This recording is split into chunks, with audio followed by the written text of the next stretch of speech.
Yeah, just for clarity's sake, like I'm in a better mood. I usually watch the week before, and I watched like, oh man, that is a bitter and angry man. That's a guy really just going through it today. That was the one with the black eye, right? That's the black eye one. Yeah. That's the. Oh wait, before we start, hi Andrew. Hello, Brandon. Start that timer. Booyah. Yeah. No, because Okay. I have an idea if you wanna go with it. No, no, no, go for it. I think as someone who creates art, and as actually I think a person, and this is super easy to forget, and I forget all the time. I think sometimes you have to try, not always, and it unfortunately costs money to do this, but I think sometimes you have to try to nope out of a consumer society, not permanently, not forever. I'm not being like, oh, you have to get off the grid, but every once in a while, have a hobby, have a skill set, have a thing that you do that neither caught that while doing it, not while preparing for it, or um, not while preparing for it, or while afterwards of thinking about it, but while actively doing it, neither makes or costs you money. Hmm. Uh, like if you're playing D&D with your buds and you buy some dice, that's fine. But while you actively are playing D&D with your buds, that's neither costing you uh, or making you any money. I think it's important to try to be neither consumer or creator every once in a while because it will Mhm. straighten your head up in a real good way. Now, unfortunately, you can never like fully, you're going to have to create like an illusion for yourself for it. It's a little bit of a lie no matter what. Sorry, we live in a society, what do you want me to say? But I think at least for me, and I knew this was going to happen, I went on an 18-mile hike with my wife, and even going into it, I was in a rough place headwise, and I knew it was going to help. And Mhm. it was a tough hike. It was in PA, and it was on the AT. It was in PA, and it's uneven surfaces the whole way. And yes, and I'm not going to negate the fact that it costs money for the backpack. It costs money to take a weekend, and I'm not saying that everyone can do this. I'm not suggesting that everyone can do specifically this. What I am saying is, I think it is good for your brain to do something only for its bringing of joy that isn't buying things. It's so easy to be like, Mhm. well, I had a day off. I went on Amazon. I went to the mall. I went to the movies. Now, the movies might be a thing for you, and that's fine because, it costs to get in. But the act of just buying something shouldn't be the only thing that brings you joy, or the act of making something to make money. While is important for art, don't get me wrong. Mhm. You have to also, and you should figure out how to get good enough that people pay you for a skill. Absolutely. And then also, you should probably try to make something that is difficult or impossible to turn into consumerism, um, for your own brain's sake. Mhm. Because at some point, you need no one to work for you, and you need to not work for anyone. What do Mhm. you think, Andrew? Yeah, and I didn't ask you about the hike this morning because I figured that it might come up in conversation. Yeah, So I'm really glad to hear that you had an awesome time, and yeah. I and mean, and second of it's all, fun. and also you'll have to tell me where it was because it sounds like an awesome hike and I would like to go on it sometime. It's But actually, well, the thing is, like, in the PA hike of the yeah. AT, I actually it's great. I had a great time. Don't get me wrong. I wouldn't necessarily suggest it. I would always suggest the Maryland section of the AT if you're going to do the AT, because like every 25 feet is a beautiful overlook. Not Mhm. that bad, but you like walk from overlook to overlook. And this one, you just kind of walked. And Yeah. that's great too. But if you need to like look at the land and like see the tops of birds flying by, Yeah. Maryland has that more than the PA one. Mhm. And it was also very hard, and you literally just like there would be, so on a trail you have blazes, right? There are little pieces of paint on a tree, and it'll be a blaze, and it'll be straightforward, and it'll be a rock to your head, and then Mhm. you see a blaze like on top of the rock, so you just have to start climbing over that rock.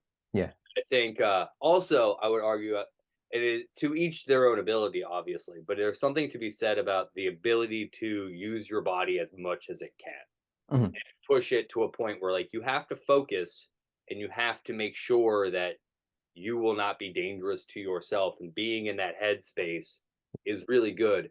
And there's something to be said about, oh man, I walk through the forest and I think about things and I think Mhm. about the world.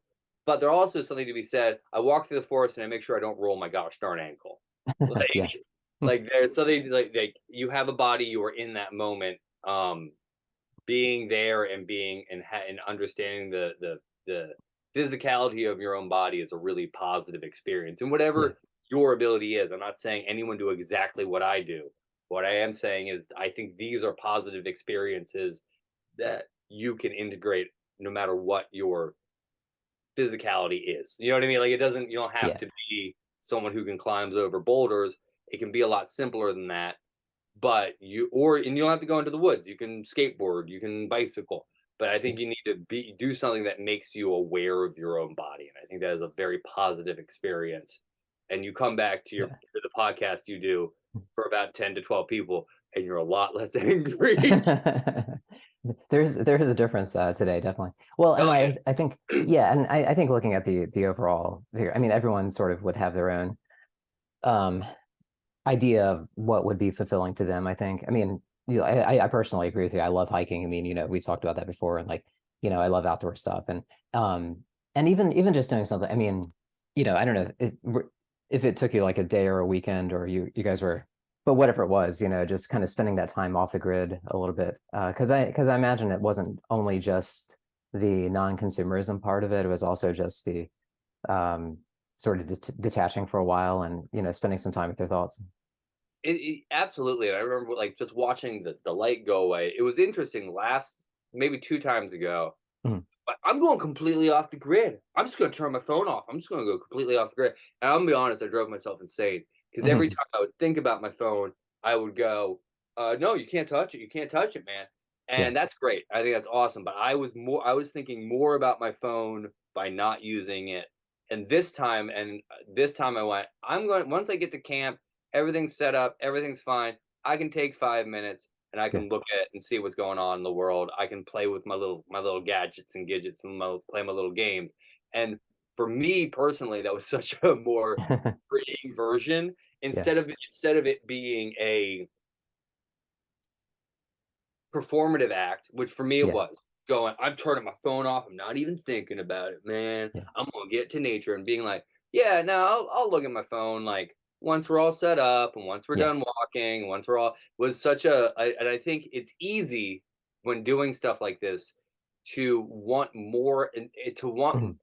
you walk in and want something out of it and go, this is what I Mhm. want out of it, instead of going, well, what will this teach me this week? Mhm. You know what I mean? Like you have to sort of, you can't tell big, hard physical activities what they're going to teach you. You have to go in and go, what will I Mhm. Yeah. learn? And that goes for like long, because I also like long distance running a lot and and I'm restarting that back up. Mhm. That goes for a lot of physical stuff is I think you really kind of have to the the idea of humbling yourself is sexy in a way. There's a sexiness to humbling yourself. But I think it's easy to kind of be macho about the way you humble yourself. Mhm. And I think it's better to try to drop that macho act about humbling oneself Mhm. than going in and going, I'm going to reconnect with the land Mhm. and I'm going to reconnect with the sky and I'm going to learn how to be a child again. And like, Mhm. I think it's, even though I said all this stuff and I still sort of stand by, I think it's much better to go, I will go do this thing and whatever I get out of it, I will be grateful that I got out of it. Yeah. Yeah. And I think, I mean, that kind of brings up an interesting point because I think that, I mean, it's interesting because I think like when you say something like you just said, reconnecting with the land, be a child again, like, the tone that you're giving is, sort of a mocking tone, but it's also stuff that, you and I kind of believe in. Mhm. And it's this, uh, so it's this balance, I think of sort of not taking yourself too seriously, but being open to it and just saying, okay, whatever is going to I, happen is going to I think, happen. yeah, I think you absolutely can. And Yeah. I'm a little woke soy boy, but I think Mhm. it's more, I think it's better. You can't tell your whatever your big physicality is, and it doesn't necessarily need to be in the forest but whatever your Yeah. big push is, you can't tell it what it's going to teach you. You have to, or what it's going to embody in you. You have to embody in, you have to say, whatever you got, I'm going to Mhm. take. You know what I mean? Like, and it might be, oh, I'm going to relearn the land. I'm going to watch the light go away. Or something very different might happen. You might see a Mhm. big snake and go, "Wow, snakes are big," and Mhm. that's a legitimate thing to figure out in your life is how big snakes can get. Yeah. Uh, but I think I want to be clear. I'm not saying you can't learn those things. I just think Yeah. it's better to go something. Whatever happens, I am here for is a Yeah. better thing, and that's probably is probably a better way to deal with stuff anyway. Instead of going, well, Right. this is going to, you know, Well, I and I want. think, yeah, because and I think everybody like interprets things and makes different observations. Mhm, I mean, for some people it might be, wow, that's a big snake, or some people might be like, that's a boulder that I don't know if I can get over, mhm, or that kind of thing. And I do remember, I mean, it's kind of interesting thinking about this because I do remember when I was younger, going on hikes with people and thinking, wow, that's a really different approach than I would take, or that's a different observation that I would make. I may have said it in a more, cynical way at that time, yeah. but with time passing, I think that what I what what I appreciate, is the differences and the difference. And honestly, I mean, this is getting a little off topic, but that kind of attitude for me has definitely been a journey. Um, I can certainly admit that when I was younger, I was a little bit more snobby or pretentious or whatever, and I think that I definitely have a much more broad appreciation for the differences in people and the little things, and even I don't know, just the quirks that everybody has, including me, and so I have a really big appreciation for that, I think now. It would be fascinating. I feel like the older I get, the less snobbish I am about stuff. Like Yeah. up to and including like I used to be like, I only drink fancy beers, and nowadays it's just like, I don't know. I'll take a Bud Heavy if you got one. That's fine. I'm gonna have a nice time. And like I guess I would be impressed. This sounds so cynical. This is a different kind of cynical, but I would be impressed by someone who is older than me and still snobbish. Like, you've seen so much of the world and you still are like, "That's what you're doing?" And, like, Right. that I don't even think I would be like I'd be like, "What how did you get there?" And not Mhm. not like, "Oh, well, I like certain things and that's fine," but to be, like, real snobbish Mhm. after everything that I know I've gone through would be shocking to me. It's very Mhm. easy and lovely to be, uh I mean, and that I understand also is when you're young, you're snobbish because you're trying to figure out what you are. And Mhm. you go, I Yeah. am this, I am not that. And those Mhm. clear boundaries start setting up who you are as a person. Yeah. And I have empathy and understanding towards that. Mhm. But, when you get older, you go, yeah, but also you were kind of like, listen, everything you like and dislike is true and good, but also you have to remember kind of an idiot. Like, and Yeah. like you're kind of a dum dum, and the boulder is there, and it is not there to humble you. It just happens to be there. And I went to a concert once, and it was an artist I really liked. This is gonna cycle in, and I remember that they were singing a song that was I really resonated with. Um, and there was a line in it that I always listened to it on the radio on the my CD of it over and over again. I was like, this is incredible. And then I saw it live, and I was like, oh my god, they're doing this song live. They never do this song live. I'm so excited. And then they're gonna do the line. How am I gonna react? What do I do? Mhm. And I remember having all these like, oh, how do I act? What do I do? And then instead of and then the line passed, and I didn't miss it. I was there and I Mhm. heard it, and it was nice, I guess. But I remember being having more time being conflicted in the moment than just being like, "This is a moment, take it in, Mhm. enjoy it, and learn," Yeah. instead of going, well, you listen to it on a CD, and now they're out there and they're saying it in front of you, and you're in the room, and wow, that's really profound. Instead of just being like, just be there, just be Yeah. here, and engage in the thing in front of you. Uh-huh. You don't need to take apart the thing while the thing is happening every time. Sometimes be there and then you can do it later. And then you Yeah. figure it out in the car. That's why God invented car rides. Exactly. Long car rides to concerts, yeah. Yeah. Oh, Yeah, or that's why yeah, or concerts are far long away. lines, like waiting in lines for at Yeah. concerts, yeah. Yeah. Well, Think about that at the merch table. Because other than exactly. like, you're just kind of bored at the merch table. Because, like, Yeah. yeah, what are you going to do? Listen, if you're at the merch table, go to the person next to you and go, "Ah, that was really a concert." And then you're gonna have 5 minutes of conversation. Then go to the other Exactly. person and go, "Wow, I really like this part." Then have another 5 minutes of conversation. I think that of everything I said, I think that's the most important part of this podcast is Exactly. Well, yeah, because even after those 5 minutes, you still have another half hour in the line, still have another half hour. Yeah. And then or maybe longer. here's the thing: if you can figure out, I did this back when I used to stay in line for record store day for long periods of time. Mhm.